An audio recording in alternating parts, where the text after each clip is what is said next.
Today we'll discuss about Einstein's A and B coefficient, and this is the coefficient we like to use to describe lasers. Um, Before we start the Einstein A and B coefficient, we'll discuss about blackbody radiation, which relates the wavelength or the frequency of a blackbody with respect to a temperature, right? There are several parameters we need to concern. One of them is the number of modes or photons whose energy is less than h mu. Mu is the frequency of a photon, right? Uh, when you describe about the blackbody radiation, we think about the cavity whose length is L for each direction, x, y, z, and the number of modes means the the quantization number, uh, which relates the frequency and the the cavity length L, right? And we have the total number of the mode is equal to nx squared plus ny squared plus nz squared, which is the quantization number along the x, y, and z direction. And the frequency of a photon is c over 2l times n total, and the total number of modes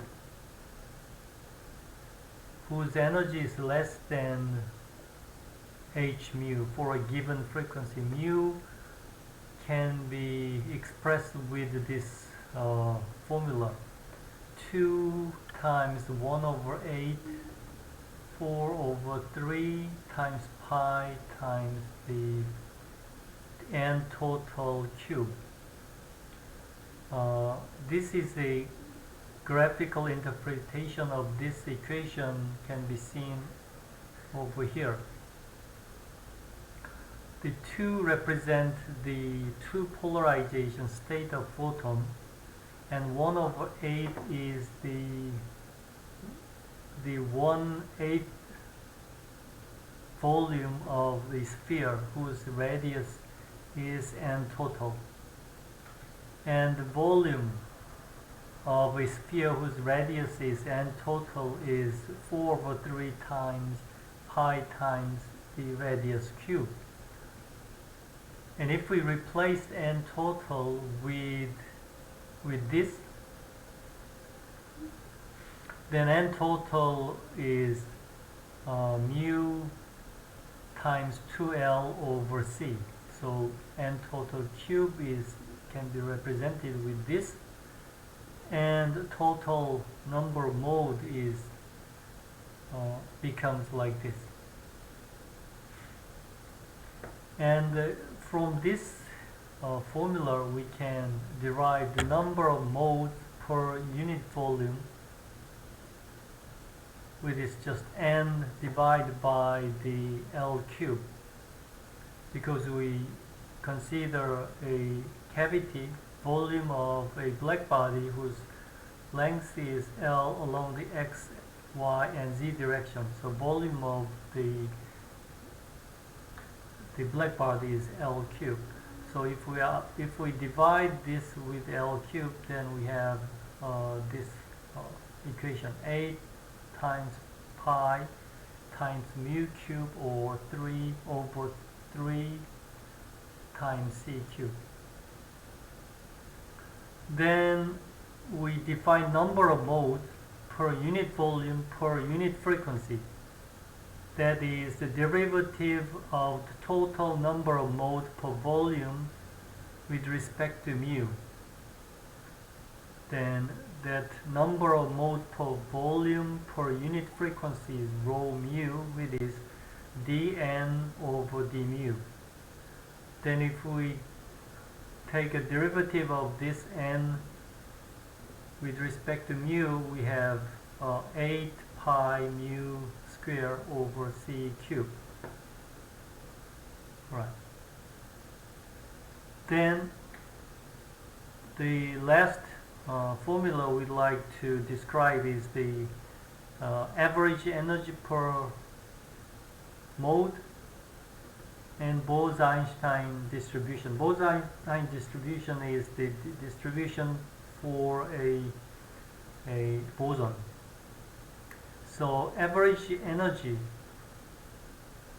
becomes h mu over exponential h mu over kBt minus 1. That's the average energy which follows the Bose-Einstein distribution. And then by using these two equations, rho mu and average energy,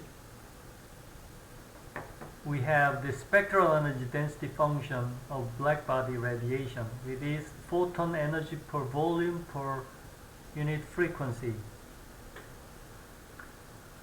That is U mu, which is defined the number of modes times the energy. It is basically rho mu times the energy. Rho mu is the number of modes per unit volume per unit frequency, and the energy, average energy, is the average energy for each photon. So average energy for each photon times the number of modes becomes the photon energy per volume per unit frequency. Then that is 8 pi h mu cube over c cube times 1 over exponential h mu over kBt minus 1. If we convert this to a function of lambda, then we have this expression. Some textbook has this expression as well. And some other textbook have this other representation of the same formula, with this the brightness of the blackbody radiation. Brightness is the radiation power or irradiance per volume per frequency per solid angle. So brightness is B mu is C times U over 4 pi. 4 pi is the solid angle of the whole surface.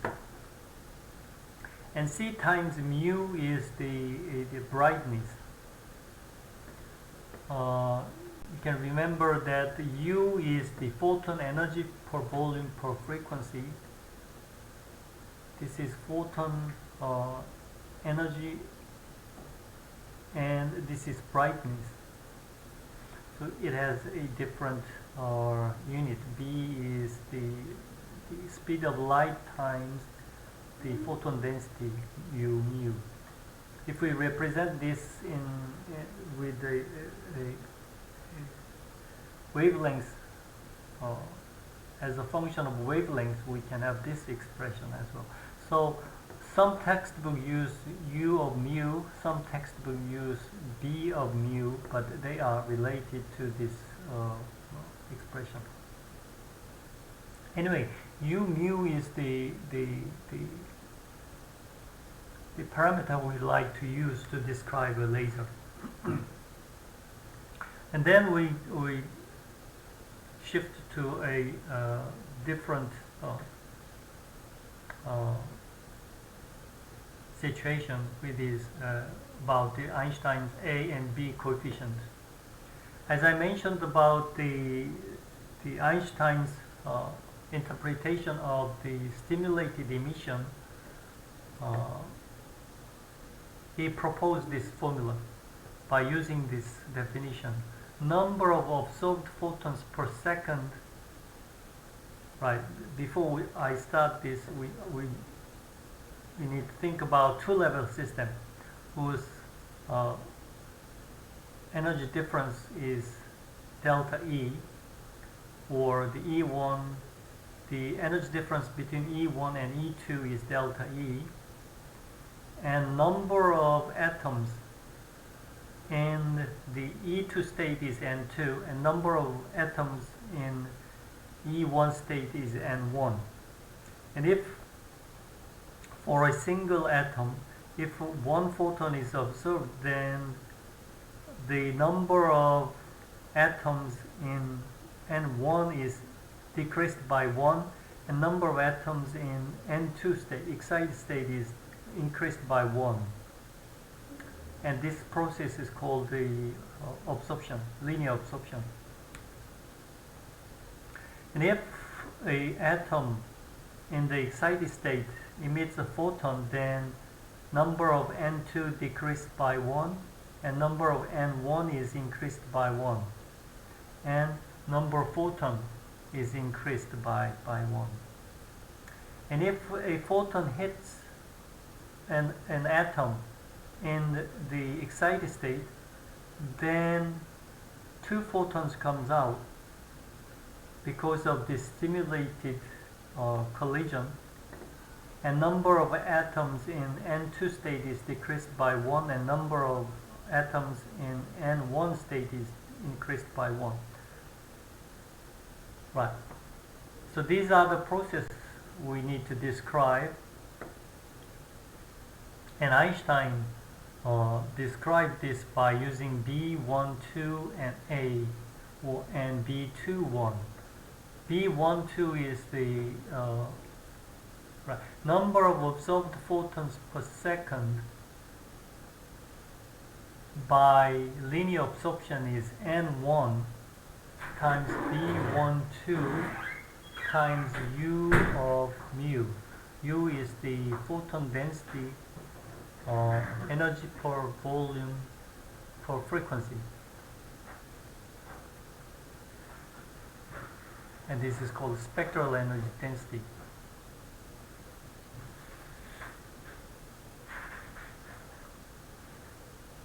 Right. Then the U mu is basically the number of photons which has delta E of energy. Then if a photon hits the atom, then the number of atoms in the ground state, N1 state, times the number of photons whose energy is delta E,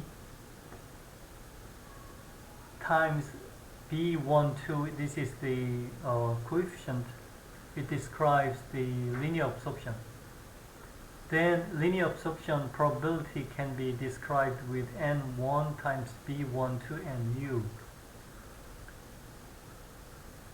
And spontaneously emitted photons from the N2 state to the N1 state is just N2 times A, and this process is proportional to the number of atoms in the excited state, so that is N2 times the proportionality coefficient A.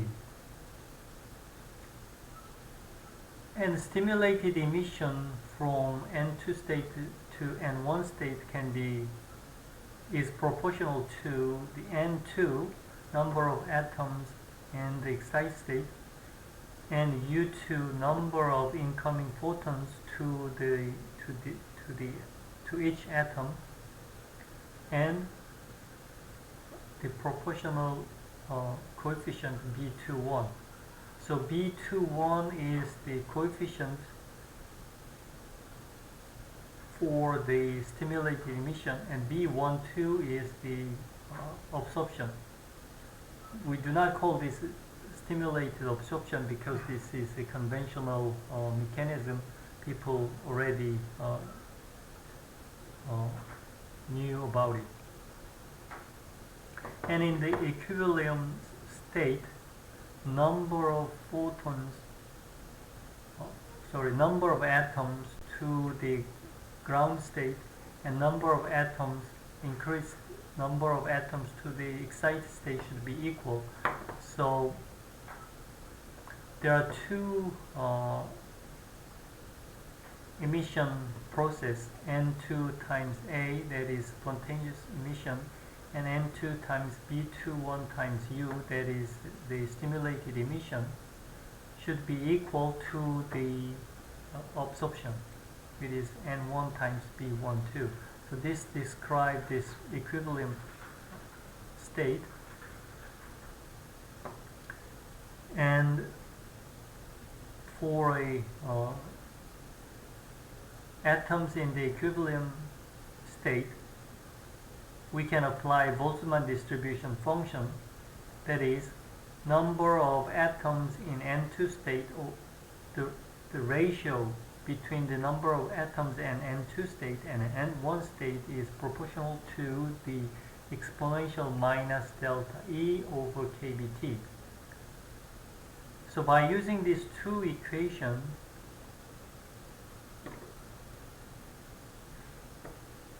right, if we put this to this equation, then we have U is equal to A over B12 exponential h mu over kBt minus B21. This expression is quite similar to the expression we have derived for the blackbody radiation.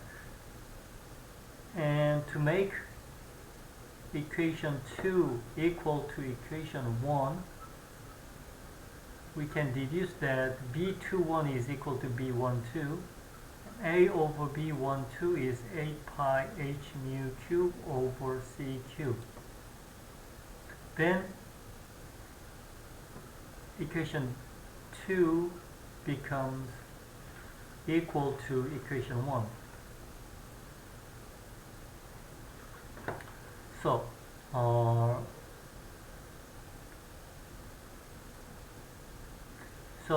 to satisfy a simple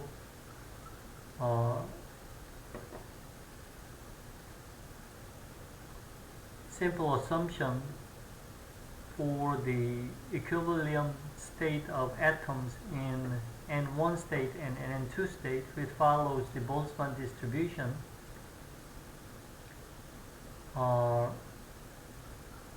Einstein deduced that B21 is equal to B12, and A over B12 is like this. So that means stimulated B12 and B21 are the coefficients describing the absorption and the stimulated emission. So absorption coefficient and stimulated emission coefficients are same, and the relation between the linear, the stimulated emission and the spontaneous emission has this ratio. So if Einstein's assumption is correct, hypothesis is correct, then we obtained that the ratio between stimulated and spontaneous emission becomes 1 over e to the h mu over kBt minus 1. By using the h and kb coefficients, we have these three examples. If temperature is 300 Kelvin and the observation wavelength is 17 micron, it is the quite long infrared wavelength. Then we have the stimulated emission over spontaneous emission is 0.0634. This is the situation for Earth. And if temperature is about 10,000 Kelvin and peak wavelength is 510, and we have the same ratio between the stimulated and spontaneous emission. That's because these are the peak wavelengths for a given for given two different temperatures. And if we observe the same emitted photon at 1600 nanometer wavelength, then the ratio becomes about 0.6857. It is about 70%. So stimulated emission becomes very close to the spontaneous emission at this wavelength. That's what Einstein predicted, and based on this simple hypothesis. So, to describe the dynamics of lasers, we like to use A and B coefficient provided by Einstein a long time ago, as the B12 equal to B21, so we'll just use these two coefficients as B, and this coefficient is A. So the absorption or stimulated emission process is described by coefficient B, and spontaneous emission is described by coefficient A. Those are the two parameters we like to use, and U is the parameter, another parameter we are going to use to describe dynamics of a laser. Before we go to details about the dynamics of laser, I like to review the linear absorption. This is the same PowerPoint page we have discussed last time, and the result is can be described with this. So the refractive index and absorption coefficient is omega over c, imaginary part of chi, and the n square over c square alpha square over 4 omega square is equal to 1 plus real part of chi. So linear absorption is described by alpha here, and irradiance is the energy per unit area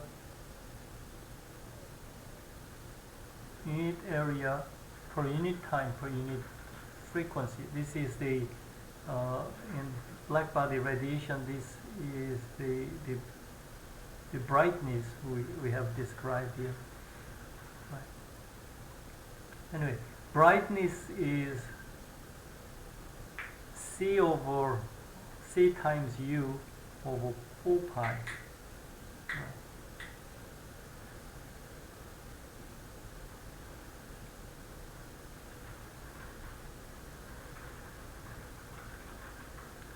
Right. Irradiance is can be described with the pointing vector for a plane wave.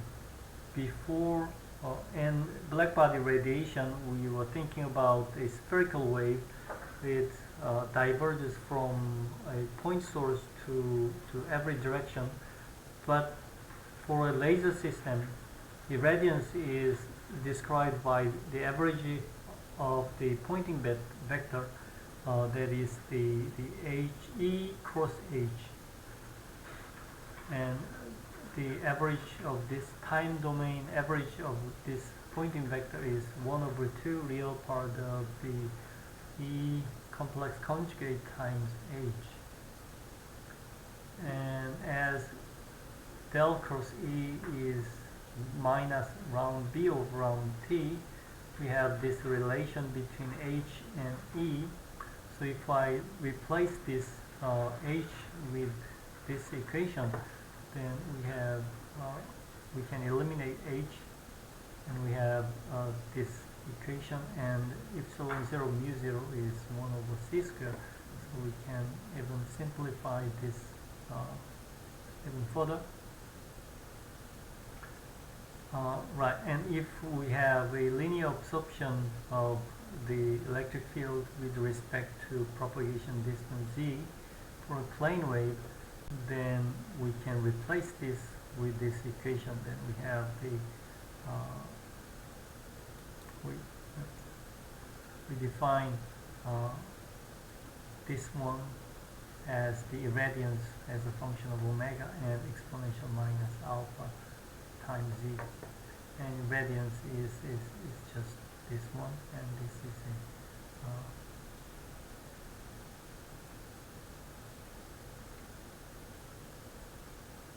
this irradiance is like this, and the di irradiance over dz is minus alpha times I, and I is the I del tilde omega times e to the minus alpha z.